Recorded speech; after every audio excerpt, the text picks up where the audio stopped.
नमस्कार दोस्तों। इस घटना की शुरुआत होती है बंगाल से। बंगाल में एक परिवार था। उस परिवार में लगभग 10-12 लोग थे। उसी परिवार में एक रीना नाम की लड़की थी। रीना देखने में बेहद खूबसूरत थी।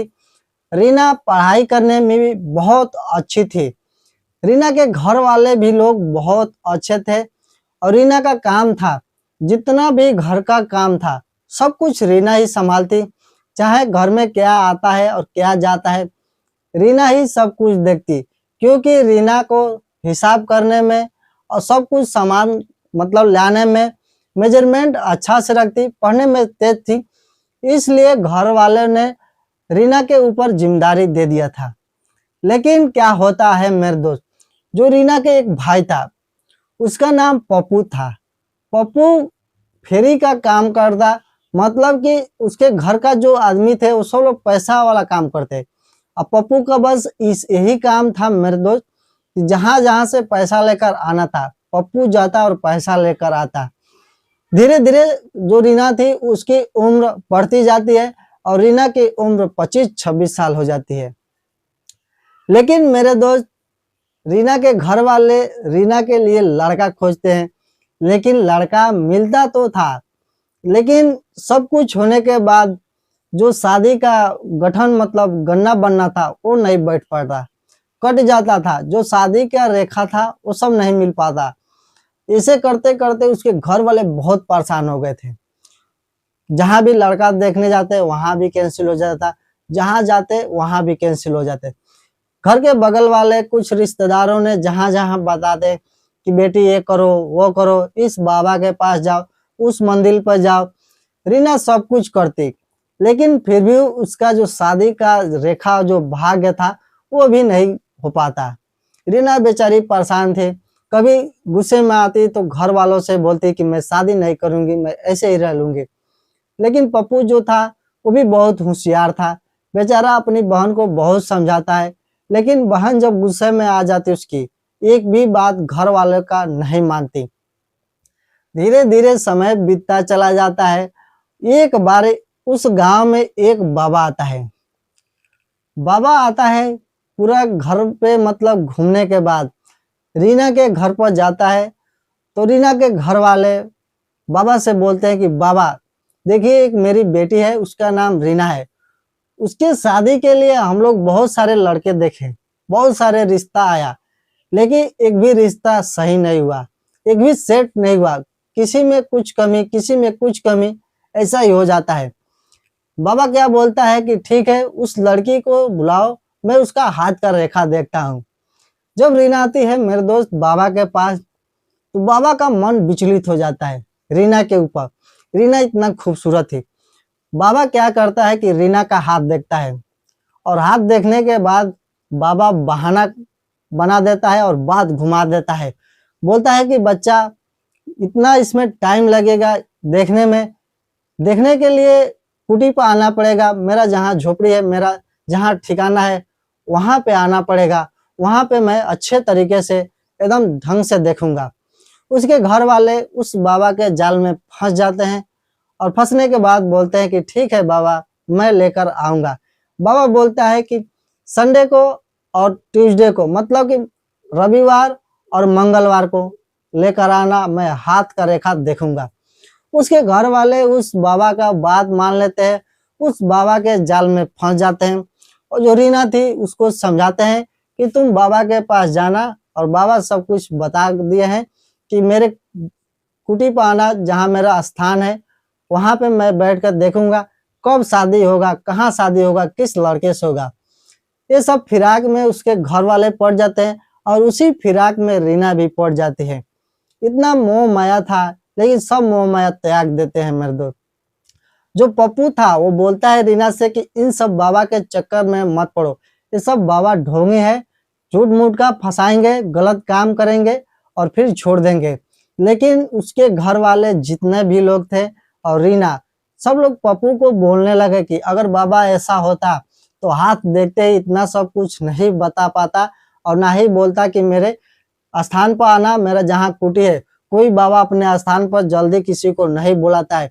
बाबा अच्छा है, रेखा देखता है, हाथ का रेखा एकदम परफेक्ट बताएगा, मैं तो जाऊंगी। पप्पू बेचारा बोलता है कि ठीक है, जैसी तुम्हारी मर्जी, तुम जाओ, तुम किसी का बात नहीं, जब घर में किसी का मम्मी पापा चाचा चाची का बात नहीं सुनते हो तो मेरा कौन सा सुन लोगे, तुम्हारा जो मन करे तुम करो।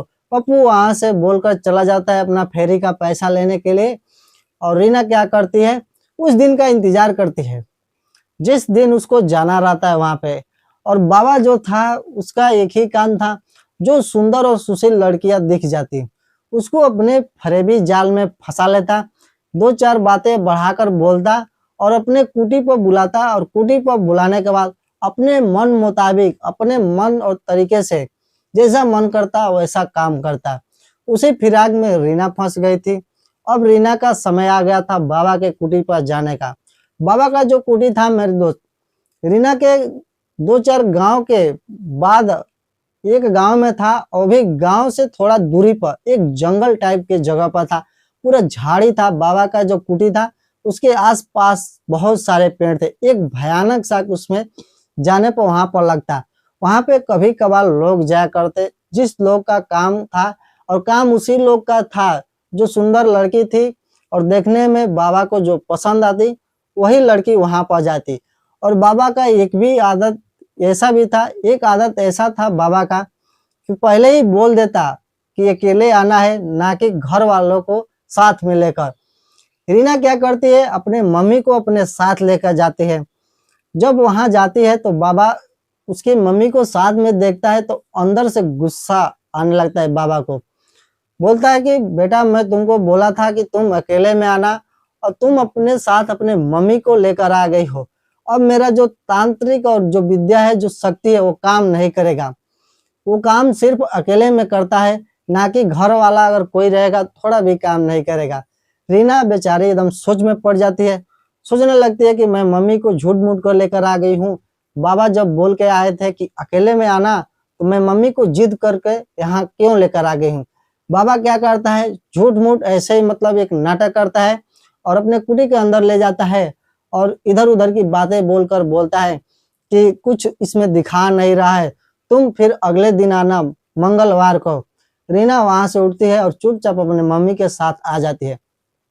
घर आने के बाद बोलती है कि मम्मी, इस बार गलती हो गया है, बाबा का जो तांत्रिक विद्या था, शक्ति था, वो काम नहीं कर रहा था। बाबा पहले भी यहाँ पर बोल के गए थे कि अकेले आना, किसी को साथ लेकर आओगे तो मेरा तांत्रिक विद्या जो शक्ति है वो काम नहीं करेगा। इस बार मैं जाऊंगी तो अकेले जाऊंगी, किसी को साथ नहीं लेके जाऊंगी।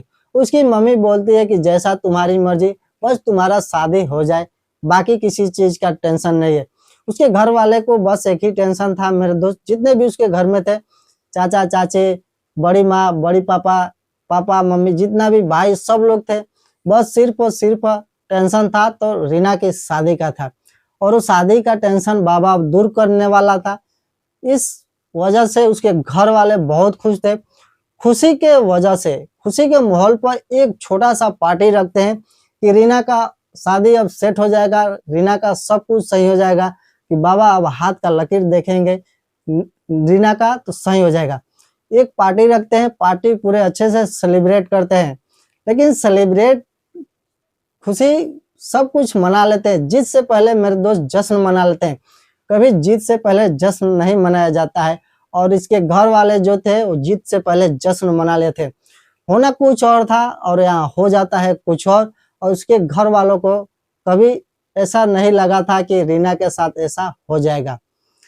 धीरे धीरे समय बीतता जाता है मेरे दोस्त, और वो दिन आ जाता है जिस दिन का इंतजार था रीना को बाबा के कुटी पर जाने का। उसका भाई बहुत रिक्वेस्ट करता है कि मैं भी साथ चलूंगा, वहां पे देखूंगा कि बाबा क्या क्या कर रहा है, वहां पे एक दो वीडियो बनाऊंगा और पोस्ट करूंगा। रीना बोलती है कि मैं सिर्फ अकेले जाने वाली हूँ, ना कि किसी को साथ लेकर जाऊंगी। पिछली बार मम्मी को साथ ले गई थी तो बाबा जी बोले हैं कि मेरा तांत्रिक विद्या जो शक्ति है वो काम नहीं कर रहा है, काम सिर्फ अकेले में करता है। उसका भाई जिद पर जिद करता रहा, लेकिन रीना नहीं मानती। अगर अपने भाई के बात मान लेती तो रीना के साथ जो होने वाला था वो नहीं होता। रीना बेचारी क्या करती है, चली जाती है बाबा के कुटी पर। रीना के घर वाले को कुछ पता नहीं था, ना ही उसके गांव वाले को पता था कि बाबा कैसा इंसान इंसान है। बाबा एक नंबर का ठरकी था मेरे दोस्त। किसी के साथ भी गलत काम कर लेता। उसी जाल में रीना फंस चुकी थी। जब रीना वहां जाती है बाबा की कुटी पर, बाबा पहले से तैयार था, नहा वहा का अपना पूजा वूजा कर कर अपना बैठकर जॉब कर रहा था, वो भी झूठी जॉब में, दिखावे का, मतलब सब उसका दिखावे का एक नाटक था बाबा। बस जब वहां रीना पहुंचती है तो बाबा अपना ध्यान में बैठा था। रीना बाबा को प्रणाम करती है। बाबा अपने जो ध्यान में से बाहर आते हैं और देखते हैं कि रीना आई है। बाबा बहुत खुश होते हैं, चारों तरफ देखते हैं, किसी को साथ तो लेकर नहीं आई है। इस बार किसी को साथ नहीं लेके गई थी रीना। रीना को क्या करता है कि बाबा अंदर लेके जाता है कुटी में।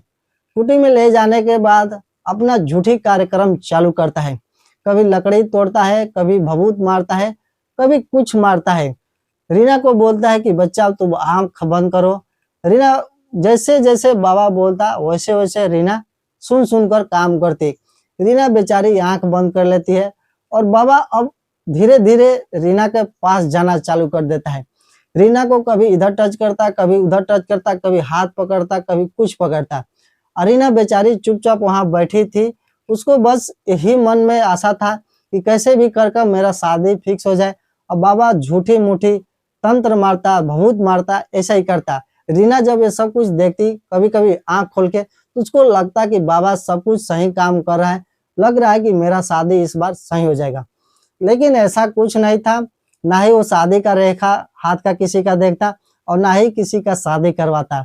बस वो अपने संतुष्टि के लिए जो मन का क्रिया था वो पूरा करना, अपना शरीर सुख के लिए एक जाल बनाया था, फरेबी का काम करता था बाबा। और उसी फरेबी में रीना फंसी थी।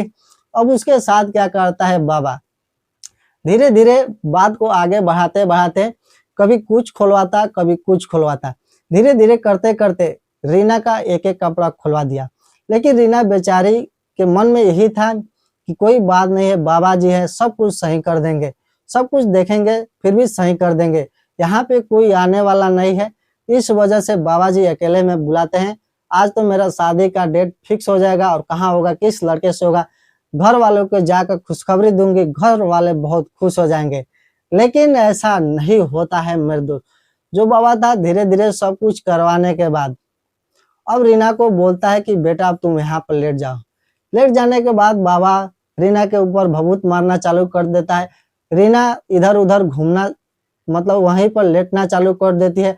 रीना को एक अंदर से महसूस होती है कि मेरे ऊपर कुछ शक्ति और तांत्रिक विद्या काम कर रही है।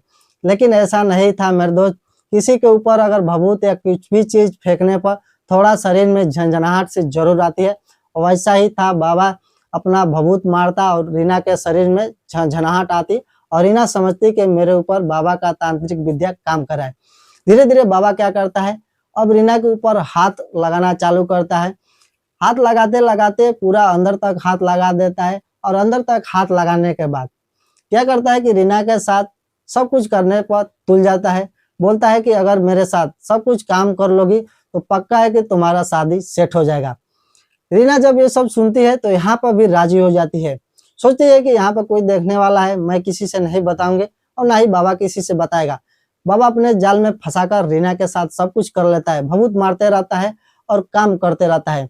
जब काम हम सब कर लेता है मेरे दोस्त, तो वहां से रीना जब घर आती है, घर आने के बाद रोने लगती है और बोलती है कि मेरे साथ बाबा ने बहुत गलत काम कर दिया है। शादी का झांसा दिया, रेखा हाथ का देखने का और तांत्रिक विद्या का, सब वो झूठी अफवाह है, बकवास है। बाबा एक ढोंगी है, मेरे को अंदर ले जाकर मेरे साथ सब कुछ गलत काम किया, अपने अपने तरीके से कभी आंख बंद करवाया, कभी कुछ बंद करवाया। उसके घर वाले क्या करते हैं, वहां से दौड़ते हुए उसके चाचा पापा भाई सब लोग जाते हैं बाबा के कुटी पर। लेकिन बाबा वहां से गायब था। बाबा अपना कुटी छोड़ दिया था। उसको पता था कि इस बार अंजाम बहुत बुरा होने वाला है। जैसे ही रीना वहां से चलती है तो बाबा क्या करता है, अपना कुटी का दरवाजा बंद करता है, अपना सामान उठाता है, वहां से चल जाता है। तो दोस्तों आप सबको स्टोरी कैसा लगा, इस तांत्रिक बाबा और रीना का शादी का? अगर अच्छा लगा हो तो वीडियो को लाइक करिए और एक प्यारा सा कमेंट करिए इस बाबा के बारे में, और कमेंट करके आप बताइए कि ये वीडियो कहाँ से देख रहे हैं।